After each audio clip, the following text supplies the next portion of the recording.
Welcome to the Art of Advisory podcast. My name is Kirk Bowman, and joining me is my colleague Hector Garcia. In this podcast here today, we're going to interview Andrew Berg, a colleague of mine, a CPA, running a CPA and small business advisory firm out of Pennsylvania, but working with clients all over the US. Andrew's firm is called Berg Advisors, and they work with all sorts of industries, but they do have a newfound love for e-commerce. Andrew, welcome to the podcast. Thanks, Hector. Nice to see you. Kirk, hi. Andrew, it's a pleasure. So we'll start with the first question, Andrew. What is the best business advice you have ever received? Wow. Great question. I think the best piece of advice I've ever received was that you cannot make a bad decision because the decision is yours. And I think a lot of people overthink their decisions as to whether they are good or bad decisions. And one time I was overthinking something and somebody basically came to me and said, it's your decision. And when it's your decision, you can't make a bad decision because once you've made that decision, you got to move forward as if it was the right decision and not worry about whether it was the right or wrong decision. Awesome, Andrew. Thank you for that. So let me ask you another question, if you don't mind. Let's get started with your story on how you worked with a client called Death Wish Coffee. So Death Wish Coffee, this is a story that you told me last time we met in a conference. It's a company that sells coffee, and it's all e-commerce. But I would love to hear your story about how you met them and how they catapulted you into the world of e-commerce. Great, thanks. So Death Wish Coffee Company is located up in upstate New York, and they were in the running for to win a contest that Intuit was sponsoring for a Super Bowl commercial. They were at QuickBooks Connect 2016, and I happened to be there as well. I'm sorry, 2015. We were there as well, and was at the bar having a drink, talking just back and forth, and we became friends. And as we talked, I realized that he was in the running for this contest and that he was very, very concerned about what would happen to his business if he was to win. And we got to talking and back and forth, and we kind of exchanged some information and we went on our way. He went back to New York, I went back to Philadelphia, and about a day later I got a phone call, and he called me and said in a panic that he needs to talk to me, that he's very concerned about his business, and that in order for him to be able to talk to me, I was going to have to sign a non-disclosure agreement, which was kind of odd. And I said, okay, fine. And found out at that time that he was going to be the winner of a Super Bowl commercial sponsored by Intuit. So he was concerned that the influx of business from this commercial was going to be great and that he wasn't really prepared. And he wanted to hire me as an advisor to help them from everything from getting the books prepared to valuing inventory to getting procedures in place and processes and just getting them ready for what might happen to this business. And we decided to take on a project. We thought it was a 3-month project to kind of get him started. And he agreed to what we were proposing to do and help him with his business. We basically decided we were going to act like outsourced CFOs for a 3-month period of time and get him ready. And day one, we realized that it was going to be very, very challenging because like many small businesses out there, he didn't understand his own records. So he had an outside accountant who was managing his books on an off-site server that he had no access to, was sending him reports that he didn't understand, and all of the information on it was incorrect.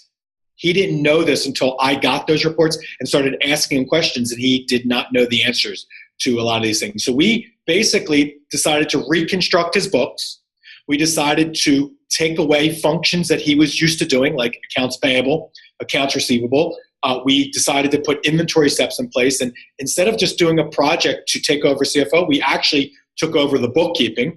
We took over the accounting. We took over the CFO. We took over everything, basically. And anything that was financially related that he had concerns about, he basically turned over to us, that we handled kind of on a virtual nature. And we drove back and forth to New York. It's a 4-hour drive, but he was in my office. We were at his office for a significant period of time leading up to the early February Super Bowl commercial that was going to be released. and we got him ready. And it was a huge undertaking. So one of the expertises my firm has is we help you with basically everything and anything.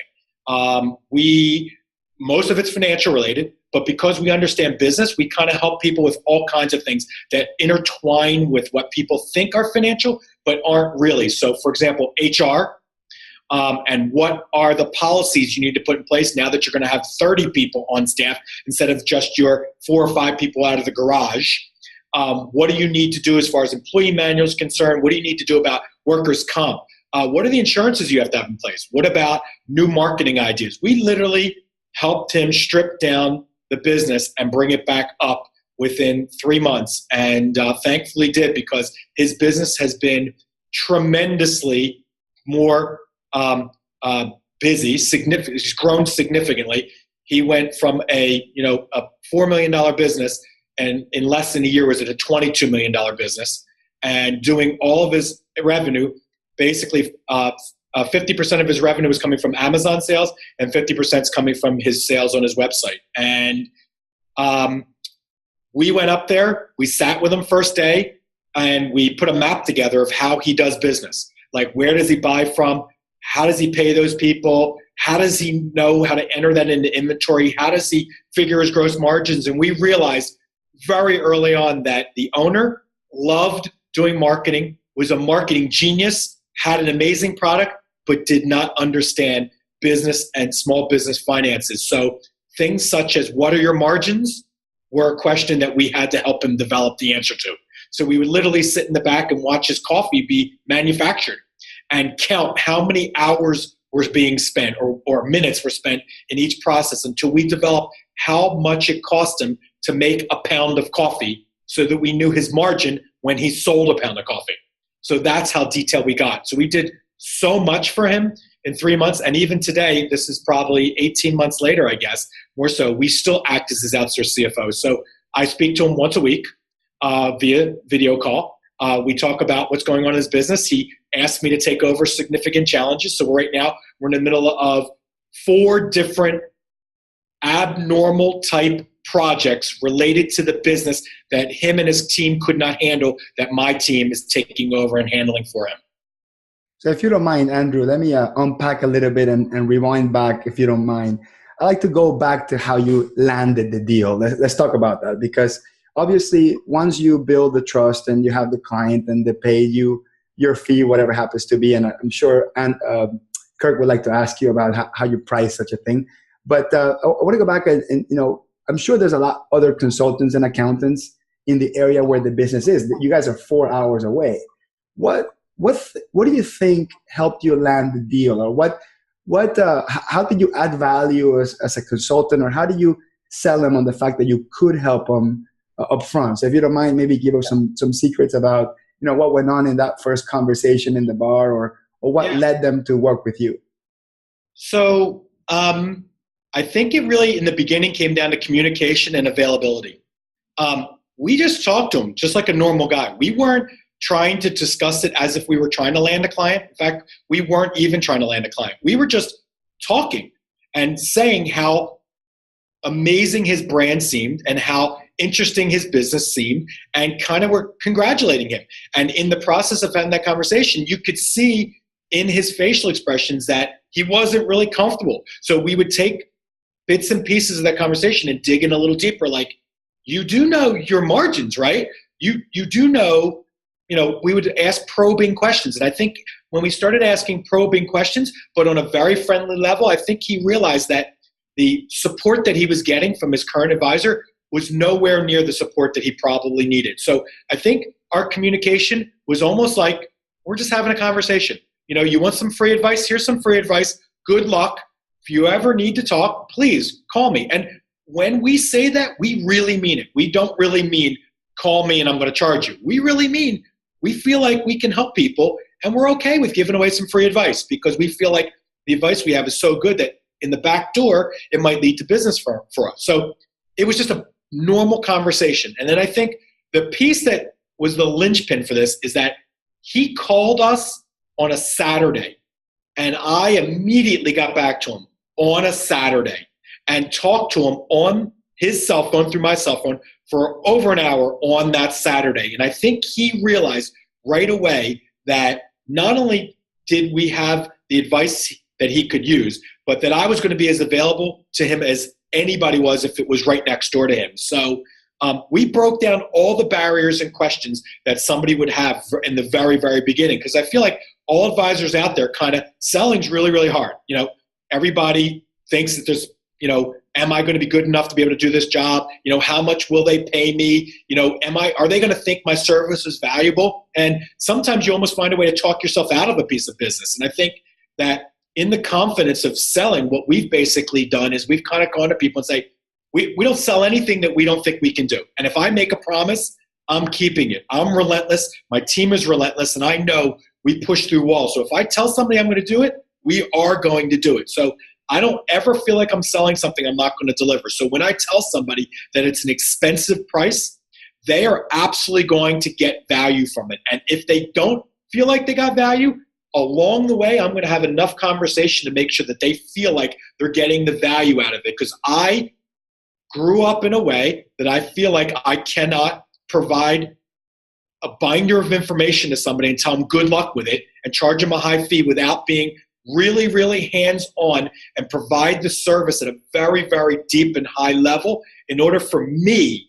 to feel comfortable charging that high price. So now I don't feel uncomfortable telling somebody that I would value price it at a high price because I know I'm going to deliver. And then what I do is look for quick wins early on in order to prove to somebody that I'm going to deliver. And once I have those quick wins, really, really easy after that for the client to believe that they're going to get the value they deserve. So we priced it out initially at a fixed fee pricing for 3 months. I didn't even know he was going to be my client. We just said, we're going to help you. Get ready. You keep your existing relationship. And I think 5 minutes in, when he sent me information to review, I was shocked.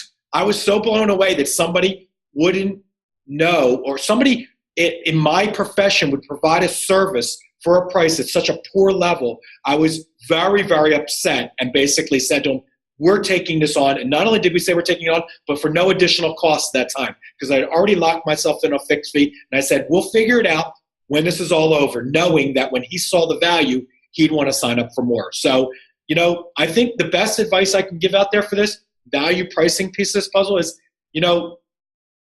I always think you have to deliver more than what the person expects.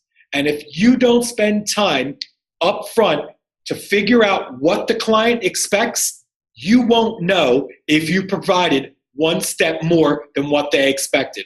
And if you do provide one step more than expected, never a problem with value pricing. Andrew, I wanted to ask you, you mentioned this started with a bar conversation, and the initial goal essentially was, hey, we've got the potential here to grow our business exponentially. Nobody knew whether it was 2, 3, or more. You saw that as an opportunity for the customer, and you were simply having a conversation with him. But as you mentioned in your previous answer, you thought it was one thing, and then you got into it, it was something else. Talk about a little bit more reconciling that difference. As you indicated, you were going to go ahead and do it because you wanted to follow through with the customer on what you had already delivered. But I think that's a fear that a lot of professional advisors have. How would you answer somebody who says, wow, I couldn't have done that? Great question, Kirk. So I speak to a lot of professionals in my industry. I'm sure Hector does as well, and realizes that there are a lot of people in my industry that won't take that next step. Maybe the fear is, if I do it wrong, I'm going to lose my bread and butter client, or maybe I can't provide what they want, so I'm just going to stay away. And you know what I learned a long time ago? And I think I learned that most people in small business get into small business because they do something really, really great. And most get stuck doing something that they really, really don't do great. Financials, bookkeeping, getting vendors straightened out, all the stuff that nobody wants to do when they start this business, but they don't know who to turn to, and they also don't know whether they can afford that service. So what I basically said along the way is, we can help. I just feel like we can help somebody in so many different ways. And instead of getting to a point with somebody where I'm like, here's what's going to cost, sorry, I can't help you unless you sign this engagement or tell me you're going to pay this. We basically go in and sacrifice on our side a little bit in order to come in the back door with a lot more. And I think it goes a long way for a client to say, I'm going to do this because I really want to help you and like you, and I'm not going to do this just because I'm looking for a fee. And I think that's true. I mean, I'm running a business, don't get me wrong, but if I truly believe in what I do, then I know I'm going to make my fees in the end. So therefore, I should not spend all my time saying, well, I'm not doing this unless I get the fee. So what we do instead is we sacrifice. And guess what? Sometimes, Kirk, it doesn't work. Sometimes we lose. And we learn from all of those losses, we learned something positive. Just like all those wins, we learned something positive too. And we learned some negative things too.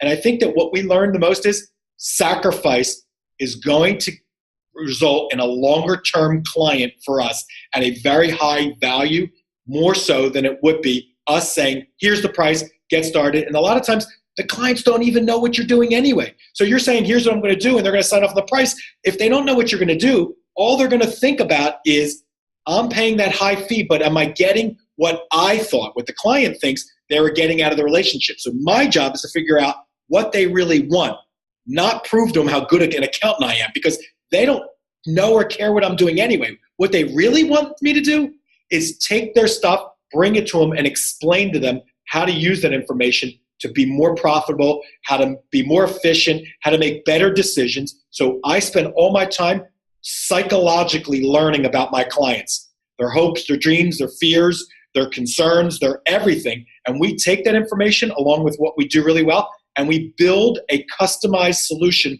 to know how to communicate with the clients and know exactly what they want. So when we were talking to him at that bar, the truth is, I was really concerned for him. And I didn't even know him. I just know that when I was talking to him, that I liked him a lot, that he was a really great guy.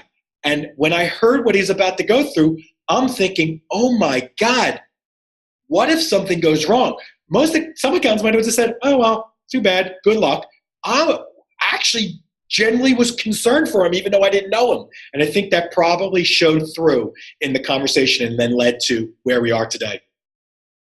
And if you don't mind, thank you, Andrew. That was a great story. If you don't mind, I'd like to unpack one comment you made about setting up expectations. And I personally am a strong believer that expectations rule the world of business. When someone is walking in with one thing in their mind and the salesperson gives them a different thing, it's unlikely that they'll be able to sell that customer something. But some customers come in with no expectations, but they come in maybe with a price or maybe some vague idea of what I want or what they want. If you don't mind, could you tell us about maybe some tips and tricks on how to set those expectations? Are there some key questions that you ask, or are there some key things that you're listening to or watching that they necessarily may not be saying verbally? Are there any specific tools? Like, is there like an expectation checklist?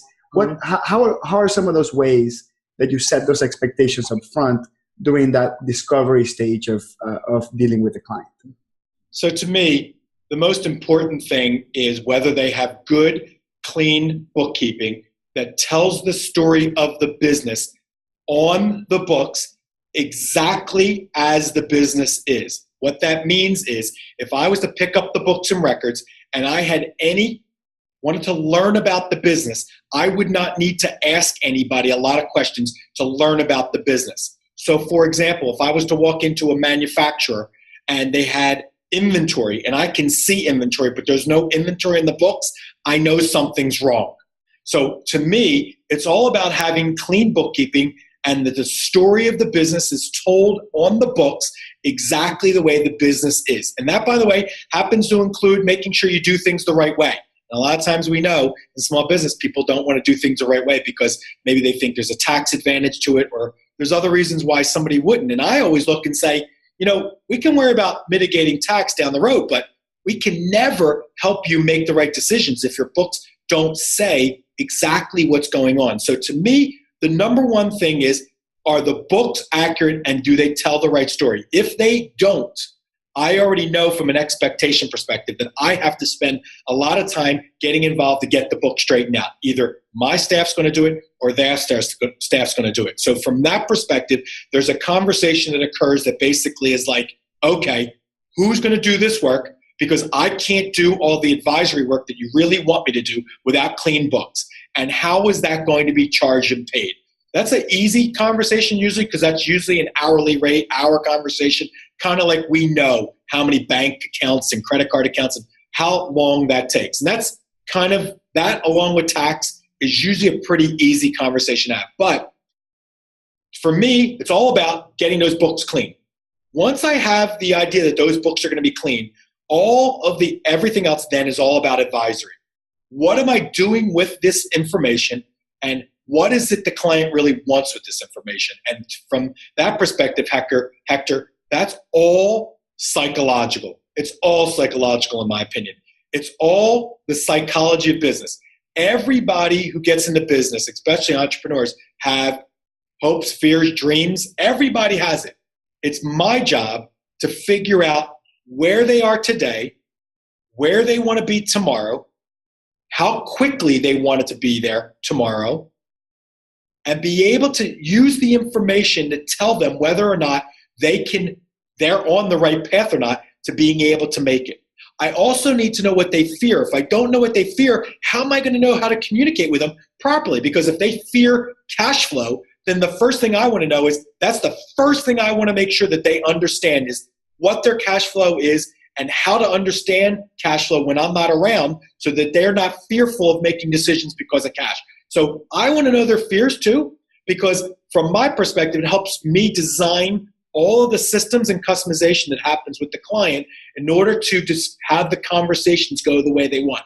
You know, I learned, you asked me earlier, like, what's the one piece of advice somebody said to me that, was a good piece of advice. So this isn't necessarily number one advice, but I read somewhere that when you're left with your own thoughts, 4 out of 5 thoughts are naturally negative.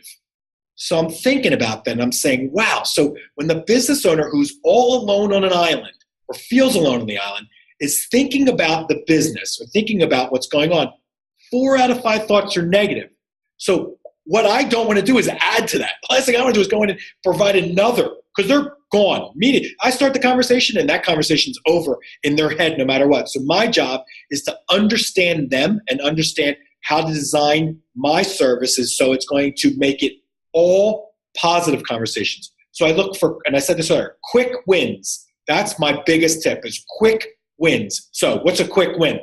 Somebody prepared a tax return wrong last year. I notice it right away. Amending the tax return would potentially give them a refund. That's a really fast, quick win. Clients love that stuff.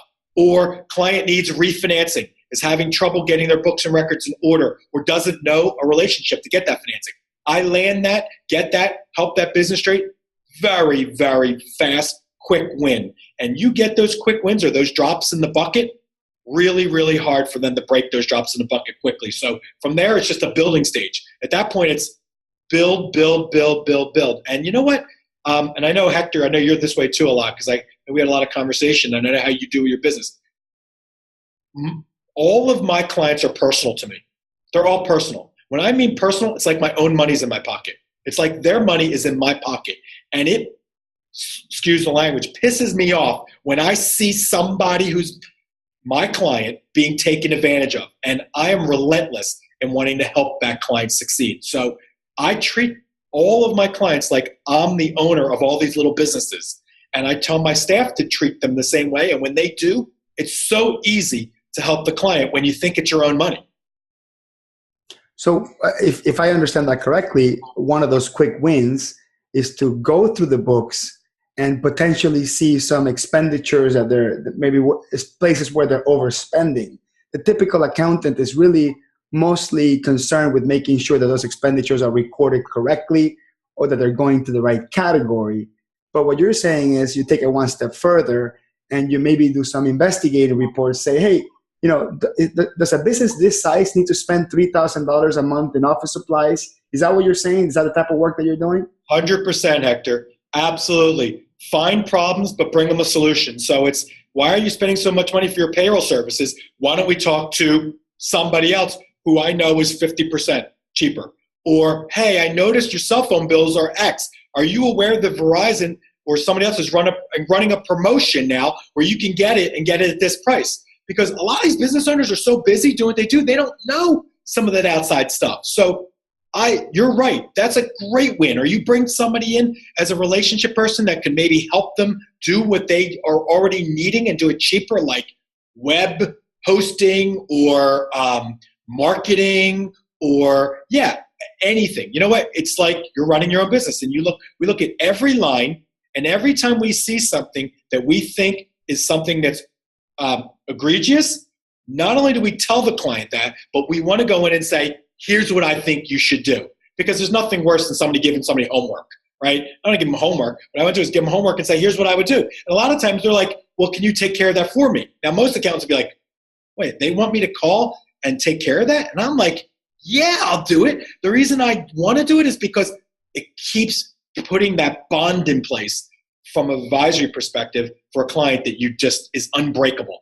You can't get that everywhere you go. So even though another account might be cheaper than me, they'll never get that service level from any other account. And that's kind of how we try and manage all of our relationships.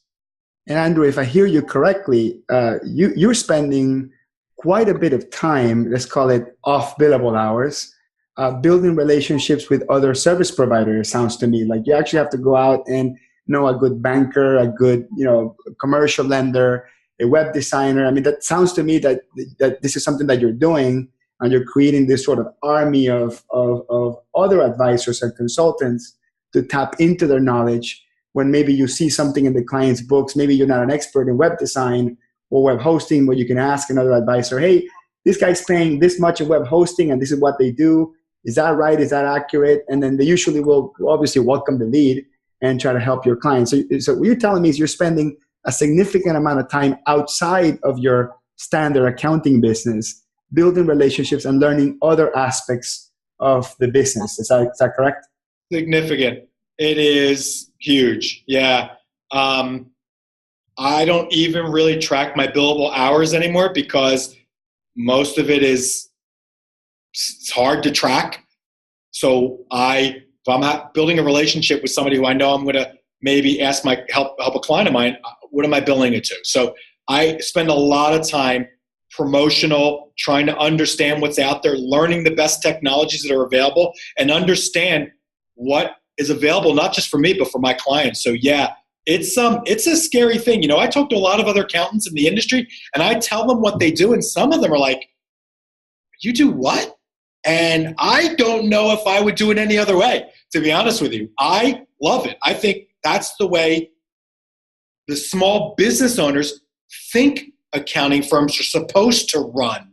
And when they go to an accounting firm, I think they're generally surprised that they're getting more boilerplate and not advice about how to run their businesses and solutions. And I am kind of trying to be a little bit on the forefront of what I think is a change in our industry now to being more about providing advice and not being afraid to go out on a limb and tell somebody, here's what I think you should do. That being said, a lot of homework has to be put in place to make sure that what you're going to tell them is going to be right and it's going to work. And when it doesn't work, you better be available to pick up the phone and or in your car to go solve the problem immediately. Because when it goes wrong, the last thing you do is run away and pretend it wasn't your problem, because that'll break a relationship immediately. So yeah, Hector, a lot of time. But again, I feel like that's what's supposed to happen in our industry. I love it. I think it's a lot of fun. Makes it fun. I get up in the morning. I don't know what I'm going to do every day. So it's actually kind of enjoyable. Andrew, it's interesting. You are kind of talking from the vantage point of you made the decision to go in this direction with your business, to pursue the advisory, to be more of a consultant to your clients. That's a transition that takes a while. And as you've alluded to, a lot of times that transition starts with billable hours, people moving from that business model to something different. One of the biggest objections I hear from accountants and bookkeepers who maybe realize, hey, this is a transition we need to make, even if for no other reason than they're at a conference and they hear somebody speak who says this is where the industry's going. But one of the biggest objections I hear is this idea of clean books. And you talked about how important that was. In fact, with this customer, this coffee manufacturer, you mentioned we got to get clean books first. And so the objection is, how do I handle that clean books? Because I think everybody goes, yeah, once we get to clean books, then the value I can provide is to help them understand the story, right? Either to teach them how to read the numbers themselves, or I'll read them for them if that's the case. How do you handle that initial step? Because a lot of advisors feel like that's a big risk. And I'm getting the impression from you that's not a big risk. Mm-hmm. Yeah, so we still track our hours here.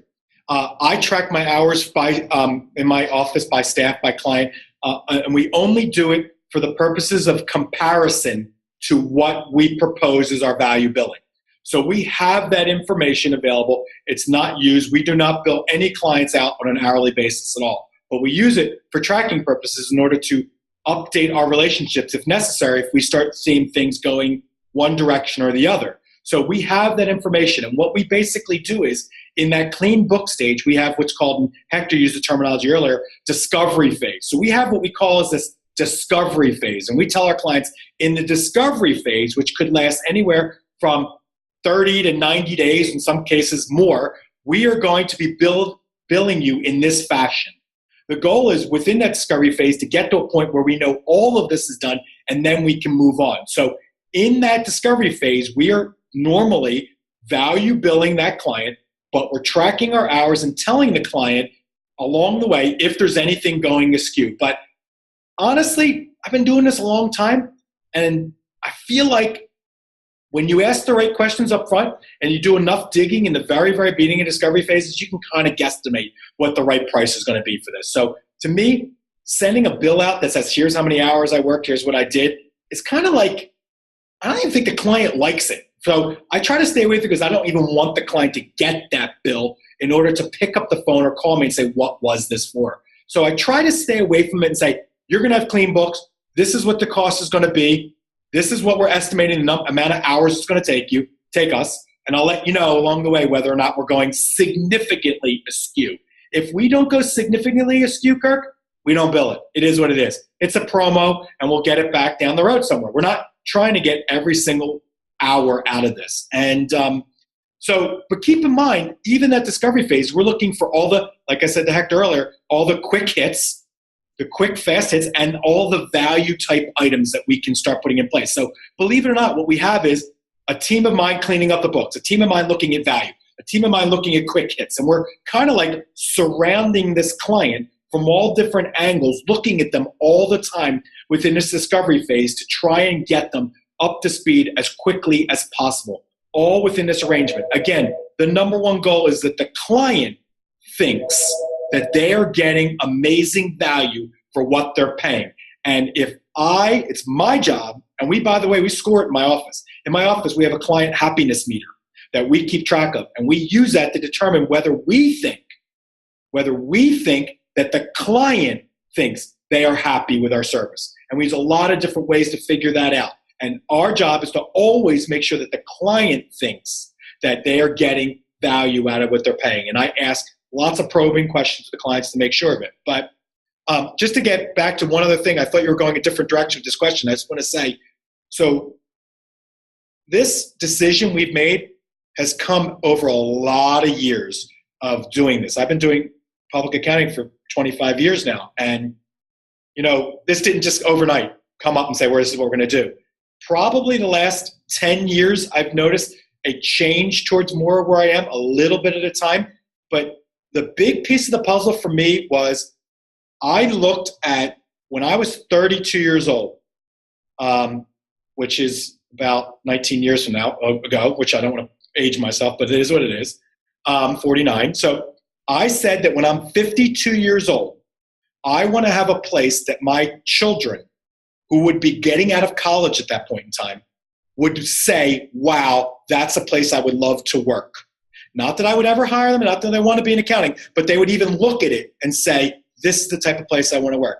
And knowing where the type of person was going to be 20 years later technological, young, flexible, not wanting to do a lot of stuff that I've done over many of the years, I made a conscious decision to start to structure my practice towards the type of staff member that was going to be available to me at this time frame, with the assumption that technology was going to be big, which was a good assumption. It happened. It ended up happening. And we wanted to be ready to attract the right type of staff members. So you know what? I'm not really even looking for people who are absolute big-time CPAs to come join me. Sometimes it's not even the right person. I need somebody who wants to be an entrepreneur and business advisor, and I can teach them bookkeeping. And there's certain things I can't teach them because they're not CPAs, but the reality is we're moving away from tax even, because that's even very big, it's more compliance-based, more towards advisory, only because that's what I think everybody wants. And I'm trying to move away from what everybody needs and moving more towards what everybody wants. I think that maybe where Kirk was getting at, which you alluded to, Andrew, as well, is the challenge that most people in our industry have is taking the quote unquote hit on just making sure the books are clean in order to move on to advisory. So I think the challenge is that we see clean books as one service and then advisory as another service. And I've interviewed a few of our colleagues and accounting professionals that have mixed practices, like myself. I have a mixed practice. I have a bookkeeping arm, a tax preparation arm, a technology arm, and an advisory arm. And a lot of folks that have this mixed practice, including myself, we're going through this challenge where what we want to do is provide advisory all day long. What we want to do is feel that we are part of the client's businesses, help them grow, and have that encouragement every morning to say, yes, I'm going to give all my heart, all my body, all my effort to that particular client. But in order to do so, they have to pay a significant amount. I mean, almost at the partner level, right? Like if you become a partner of their business. But I think what he was alluding to, what Kirk was alluding to, is some firms are making the transition where they're saying the bookkeeping services and the taxes, those are free. We don't charge for that. We charge for advisory, and they're part of our advisory service. And that's kind of like what you've done. It sounds like that as long as you can give the advisory that this particular client needed, which is get over the hump of going from $5 million in sales to $20 million in sales overnight because of a Super Bowl commercial, and then branding recognition where they're getting even sales through Amazon, possibly a physical growth of warehouse and inventory. I mean, all these moving parts are happening, and kudos to your client for preambling or seeing the writing before it came, knowing that this is going to be a messy process. Most people would dream of a free Super Bowl commercial and would dream and think that going from $5 million in sales to $20 million in sales, it's just magical free money. And it's not. It's actually quite the opposite. It's a lot of work. It's a lot of hiring, a lot of growth. So I think what Kirk was alluding to is that you somehow figure out the formula that the clean books or the tax returns, what you call the compliance, what we call compliance, is something that you don't even have to charge for when you are charging a significant amount for the advisory piece. And the advisory piece is not hourly work. Like you literally give one piece of advice, it could mean $1 million in their pocket. I mean, it is that powerful what one piece of advice can be. So you can't bill that by the hour. You bill it with this big flat fee. So you could potentially charge, 1 million times more that you traditionally charge by just giving value-adding advice. But like you said, you have to take a hit and do the compliance work and almost not charge for it, or charge so little that it's not a barrier. Kirk, is that kind of what you were getting at? Exactly. I think it's a mind shift. And for Andrew, when I hear you discuss it, it's an integral part of the way you think now. Mm-hmm. But for somebody else who's approaching this where you were several years ago, it's still a big barrier. And so you made the point that I was driving toward, which is you basically realize, clean books is something the customer needs, but they don't see having clean books in and of itself as valuable. So you're going to help them take that next step and say, what you really want is to understand the story of your business. And you may need me to teach you the language that story is being told in. And by the way, to get there, we're going to need some clean books. And so we're just going to do that for you because that's what you need. It's Mhm. just like, a painter coming in and saying, hey, well, to paint that 13-foot ceiling, we're going to need a ladder. Yeah, and it's so I feel like we provide bookkeeping services to clients because they have a hard time finding somebody who can keep clean books. If they had somebody who was really, really good, and or I knew somebody who wasn't part of my firm who was really, really good, I'd be more than happy to have somebody else do that work. All I want is clean books so I can get it, figure out the story, and then help them understand their business. So to me, the bookkeeping side of my practice is kind of like we do it because our clients can't find somebody better. And I have really good bookkeepers and they can do a great job. And we do that. But like Hector and you both said, it's something that it's really not the revenue-based model of our business. It's really all about advisory. Everything here is about getting to the point of discussing with the client what to do next, or what's going right or what's going wrong. And unfortunately, in order to do that, we have to do tax returns, we have to do sales tax filings, we have to do bookkeeping, we have to do accounting, we have to do depreciation. I mean, there's all this stuff that has to be done. But all of that gets done only in order for us to get to the point of sitting down and saying, okay, what do we do? Because that's what the client's really hiring us for. So I don't want to call it a necessary evil, because that's probably a little unfair, because certainly I have a lot of really good bookkeepers here, and a lot of people pay me for that service, and it's really, really important. But the reality of the situation is we provide it only because we want to help, and the clients have a hard time finding the right help. Andrew, thank you so much. That was absolutely fascinating. Thank you for telling us the story about your client and your practice. I'm going to ask you one last question so we can wrap things up. And that question is, from a direct advice you have given to your clients, what is the best outcome that your clients have received from that direct advice? It could be this particular client or any client that you had over the years.